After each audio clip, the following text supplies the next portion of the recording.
Hello friends. आज का हमारा टॉपिक है दंत पुपुट, जो दंत मूलगत व्याधि है। इसमें क्या है, दोष क्या है, कफ और रक्त। तो जैसा हमने पहले भी आपको बताया कि आप अगर एग्जाम में लिख रहे हो तो उसको अच्छे से लिखना है। जैसे दंत पुपुट है तो आपको ये सबसे पहले लिखना है कि ये कौन से मुख का आयतन है, यानी कहाँ का रोग है। तो आपने लिखना है कि ये दंत मूलगत रोग है। दोष इसमें कफ और रक्त आते हैं। फिर आते हैं इसके लक्षण। लक्षण क्या बोले आचार्य सुश्रुत ने इसके कि कफ और रक्त की वजह से 2 या 3 दंत मूल में जो महान पीड़ादायक शोथ होता है उसको हम दंत पुपुट बोलते हैं। 2 या 3 दंत मूल में होना दंत पुपुट का।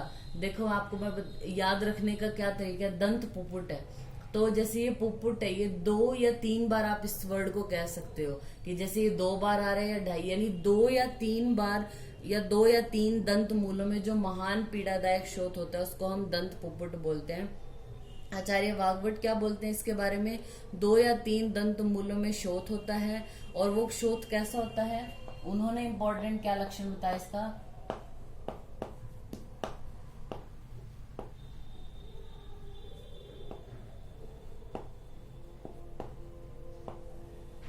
बदर अस्थि निभो, यानी जो बदर होता है, बेर होता है, उसकी अस्थि के समान कठिन, शीघ्र पाक हो, जिसमें तीव्र वेदना हो, और कफ और रक्त की वजह से जो होता है उसको हम दंत पुपुट बोलते हैं।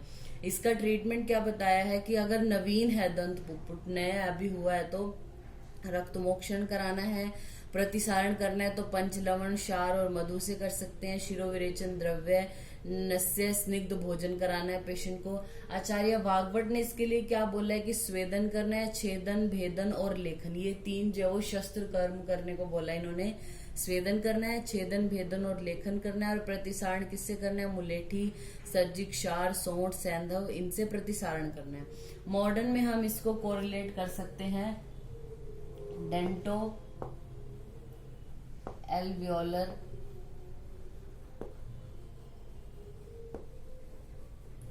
एल्वियोलर एब्सेस से हम इसको कोरिलेट कर सकते हैं। अब हम पढ़ते हैं डेंटल एल्वियोलर, जो ये एब्सेस है इसकी डिटेल। इसको हम एपिकल एब्सेस या फिर डेंटल एब्सेस भी बोलते हैं। A dental abscess is a localised collection of pus associated with the tooth. It is a type of odontogenic infection. फिर आती है इसकी क्लासिफिकेशन। इसके कुछ मेन टाइप्स हैं ऑन द बेसिस ऑफ कौन सा एरिया पहले इन्वॉल्व हो रहा है उसके बेसिस पे। सबसे पहले आती है periapical abscess.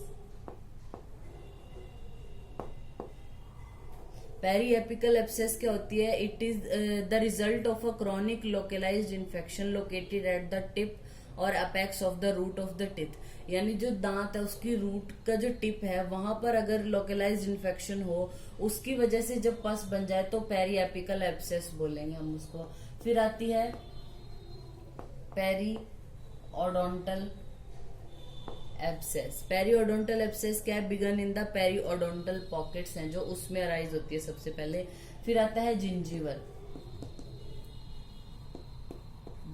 Abscess. Gingival जो वर्ड आता है, ये गम के लिए आता है, तो it is involving only the gum tissue without affecting the tooth. फिर उसके बाद आता है pericoronal. It involve the soft tissue surrounding the crown of the tooth. फिर आती है कंबाइंड, मीन्स पेरियोडोंटिक भी और एंडोओडोंटिक एब्सेस भी। ठीक है, a situation in which periapical और पेरियोडोंटल जो एब्सेस है वो दोनों ही होती है, उसको हम बोलते हैं कंबाइंड एब्सेस। फिर उसके बाद आती है इसकी इटियोलॉजी। कारण क्या है डेंटो एल्वियोलर एब्सेस होने के, ट्रॉमा की वजह से, केमिकल इरिटेंट्स की वजह से, या फिर ड्यूरिंग इंस्ट्रूमेंटेशन जैसे रूट कैनाल ट्रीटमेंट उसके टाइम पे हो सकती है, डेंटल कैरीज की वजह से, डीप ओडोंटल पॉकेट्स इनकी वजह से हो सकती है। फिर पेशेंट में साइन एंड सिम्टम आपको क्या देखने को मिलेंगे, पेन होगा पेशेंट को, स्वेलिंग होगी, फीवर होगा, टेंडरनेस होगी, लिम्फ नोड एनलार्ज हो सकते हैं, फेस पे स्वेलिंग हो सकती है, बॉडी एक, अनेबल टू ईट। अब हम बात करते हैं जो ये एब्सेस है, अगर ये हमारी मैक्सिलरी टिथ में बनी है, मैक्सिलरी टिथ में बनी है मीन्स ऊपर वाले जो दांत है हमारे वो उनमें ये एब्सेस बनी है, तो क्या होगा, जो स्वेलिंग होगी वो मेनली जो हमारा अपर लिप है और चिक है उस पे स्वेलिंग दिखाई देगी। अब आता है अगर ये मैंडिबुलर टिथ में हो,